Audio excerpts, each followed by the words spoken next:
ಇದೆ ಇಲ್ಲಿ.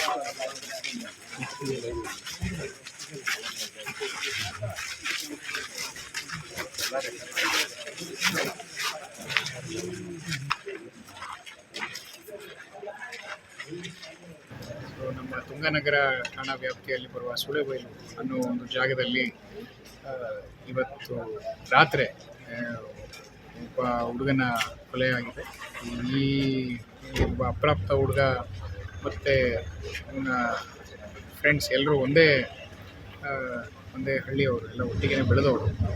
ಅವನು ಶಾಲೆ ಮುಗಿಸ್ಕೊಂಡು ಆಚೆ ಬರ್ಬೇಕಾದ್ರೆ ಅಲ್ಲಿ ಮಾತಿಗೆ ಮಾತು ಬೆಳೆದು ಕೈಯಿಂದ ಅವನಿಗೆ ಗುದ್ದಿದಾಗ ಅಪ್ರಾಪ್ತ ಅಲ್ಲೇ ಕುಸಿದು ಬೀಳ್ತಾನೆ.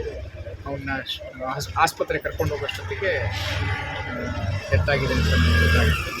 ಈ ವಿಚಾರದಲ್ಲಿ ಆಲ್ರೆಡಿ ನಾವು ಇಬ್ಬರನ್ನ ವಶಕ್ಕೆ ತೊಗೊಂಡಿದ್ದೀವಿ. ಅವರು ಸದ್ಯಕ್ಕೆ ಅಪ್ರಾಪ್ತರಿದ್ದಾರೆ.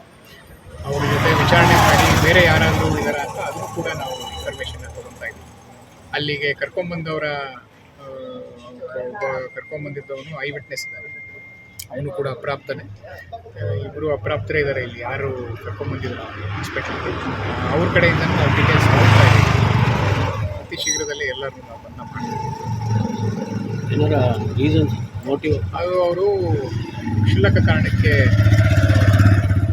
ಒಬ್ರಿಗೊಬ್ರಿಗೆ ಮಾತಿಗೆ ಮಾತು ಬೆಳೆದು ಆಮೇಲೆ ಮಧ್ಯದಲ್ಲಿ ಹೋಗಿ ಇವನು ಏನಾಯಿತು ಅಂತ ಕೇಳಕ್ಕೆ ಹೋದಾಗ ಇವನಿಗೆ ಏಟ್ ಬಿಟ್ಟ ಒಂದು ರಭಸಕ್ಕೆ ಟೋಟಲ್ ಅದೇ. ಇವಾಗ ಇನ್ನೂ ನಾವು ವೆರಿಫೈ ಮಾಡ್ತಾ ಇದ್ದೀವಿ. ಸದ್ಯಕ್ಕೆ ಇಬ್ಬರನ್ನ ನಾವು ವಶಕ್ಕೆ ತೊಗೊಂಡಿದ್ದೀವಿ. ಇನ್ನೂ ಯಾರು ಇದ್ರು ಹೆಚ್ಚಿನ ಮಾಹಿತಿನ ಅದಷ್ಟೇ. ಇಲ್ಲಿ ವಾತಾವರಣ ಸರಿಯಾಗಿದೆ, ವಾತಾವರಣ ಎಲ್ಲ ಓಕೆ ಇದೆ. ನಾವು ಎಲ್ಲ ಫ್ಯಾಮಿಲಿ ಜೊತೆ ಮತ್ತು ಲೀಡರ್ ಜೊತೆ ಮಾತಾಡಿದ್ದೀವಿ. ಅವರೆಲ್ಲರೂ ಇದು ಆಕಸ್ಮಿಕವಾಗಿ ಆಗಿರೋದು ಅಂತ ಸದ್ಯಕ್ಕೆ ಹೇಳ್ತಾ ಇದ್ದಾರೆ. ಆದರೂ ಕೂಡ ನಮ್ಮ ವತಿಯಿಂದ ನಾವು ನಮ್ಮ ಬಂದೋಬಸ್ತನ್ನು ಮಾಡ್ತೀವಿ.